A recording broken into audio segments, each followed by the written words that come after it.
Parce que les événements étaient déjà là. Mais maintenant, ce que je vous dis, ça c'est après les événements.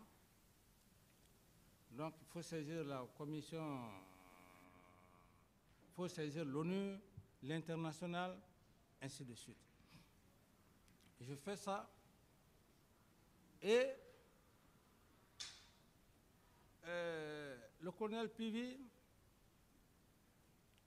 comme il a dit, je ne peux pas répéter ses déclarations comme il a dit, mais je veux juste confirmer ce qu'il a dit. Et une nuit, voilà, il va voir le journal Sekouba. Alors, il dit qu'il va arrêter Toumba, comme lui-même il a dit. Pourquoi il va arrêter Toumba? Dans ma chambre,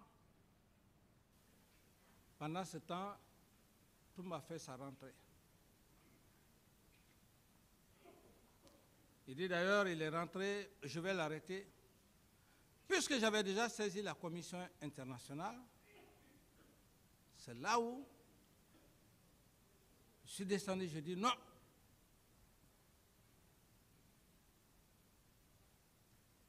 Ça allait être un peu...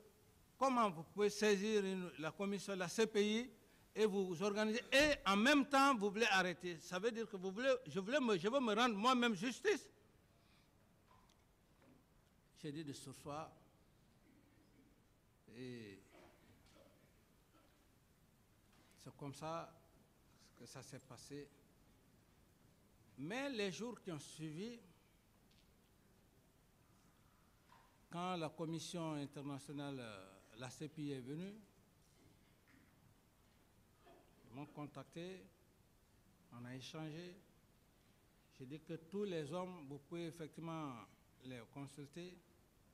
Je n'ai pas besoin de rentrer dans les propos de M. Toumba comme lui-même, la façon dont il s'est vu, ou il s'est comporté avec la CPI.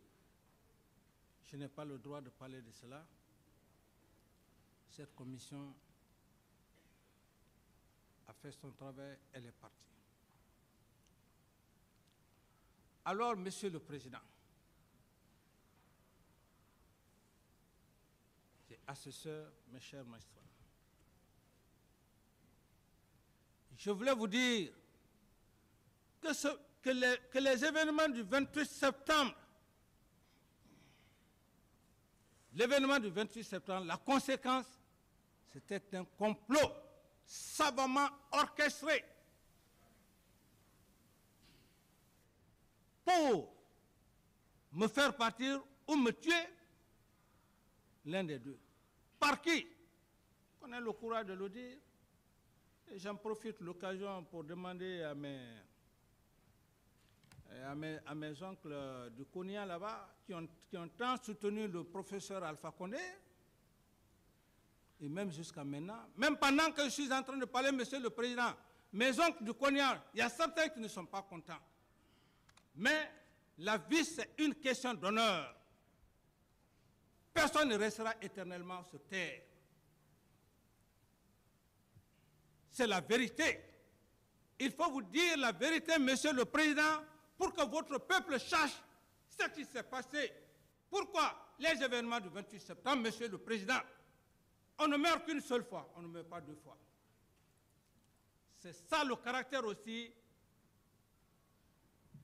du président Dadis. Tout ce que je suis en train de dire, je ne dis pas que c'est la vérité, mais il y a une logique. Et cette logique-là, Monsieur le Président, excusez-moi, mes chers magistrats, mes chers éminents, excusez-moi de vous donner un peu une petite séquence. Nous ne sommes pas là pour les études philosophiques, mais c'est pour vous rassurer que ce que je suis en train de dire, le mensonge et la vérité, ils ont un rapport. Je vais vous lire cette loi. La loi des contraires ou la loi de la chose et son anti-chose. Cette loi fut découverte par Héraclite, qui, par la suite, est devenu populaire par la pensée cohérente d'Emmanuel Kant. Selon Emmanuel Kant, rien ne peut être pensé sans son contraire. Selon Emmanuel Kant, il y a une profonde symétrie entre les rôles joués par une chose X et son contraire anti-chose X. L'une n'est qu'autre manière de parler de l'autre et vice-versa, si grand soit leur antagonisme. Si nous parlons de la mort, ça c'est selon Emmanuel Kant, si nous parlons, parce qu'il y a la cohérence, comme je parlais d'une forme pyramidale, que M. Toumba, je m'excuse, il a fondé ses allégations sous une forme pyramide qui ne tiennent pas, dont les structures ne tiennent pas. C'est ce que je veux ressortir ici, pour que vous voyez la cohérence. Parce qu'en matière de jugement criminel, il faut de la cohérence. Et ce que je vais maintenant revenir au sujet du complot, vous allez voir s'il y a une cohérence entre tout ce que je viens de dire, et surtout concernant les événements du 28 septembre et le complot. C'est extrêmement important, Monsieur le Président. Je ne suis pas en train de donner un cours de philosophie, mais c'est pour juste faire asseoir votre conviction, Monsieur le Président. Parce que la conviction, c'est la chose la plus perplexe. X parle ici, Y parle ici. Il faut que Dieu soit seulement avec vous. C'est pourquoi je vous demande de garder un peu cette patience, que je puisse faire ce passage. Donc je disais... Prenez tout votre temps, M. Camara. Voilà, moi. Prenez tout votre temps. Voilà. C'est pourquoi, Monsieur le Président, eu égard à la complexité et à la perplexité de la charge qui vous incombe aujourd'hui, Monsieur le Président, votre destin n'appartient à personne, Monsieur le Président.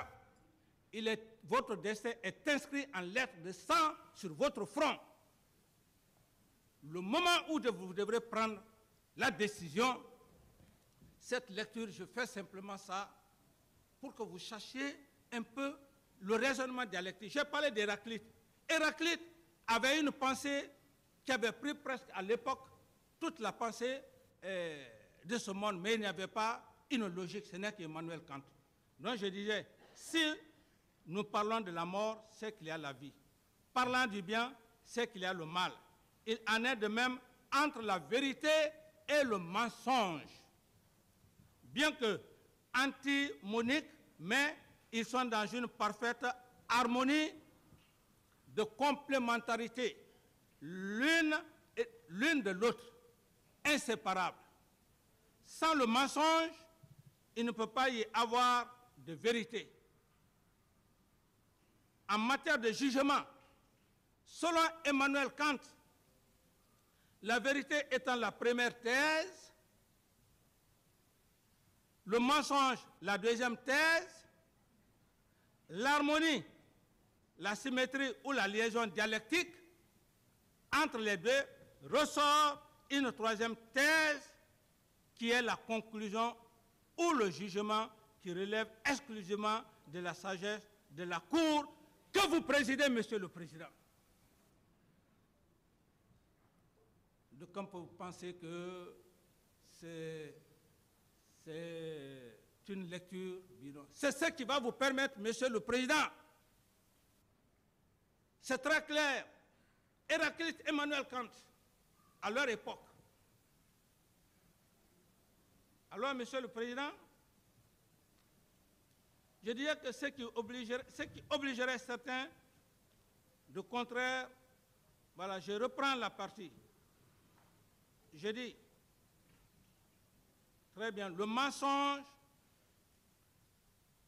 la vérité étant la première thèse, le mensonge la deuxième thèse, l'harmonie, la symétrie ou la liaison dialectique entre les deux, ressort une troisième thèse qui est la conclusion ou le jugement qui relève exclusivement de la sagesse.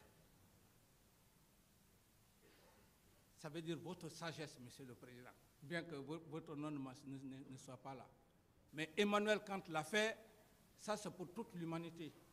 Et il dit encore, de la Cour qui consiste à faire connaître la raison qui gouverne, toute cette raison fait ressortir lui aussi son anti-raison qui est le tort, ce qui obligerait certains de reconnaître la souveraineté du peuple en lui demandant pardon.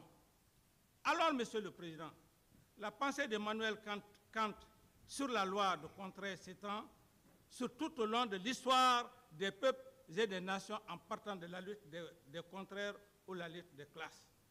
Alors, Monsieur le Président, lorsque je vois M. Toumba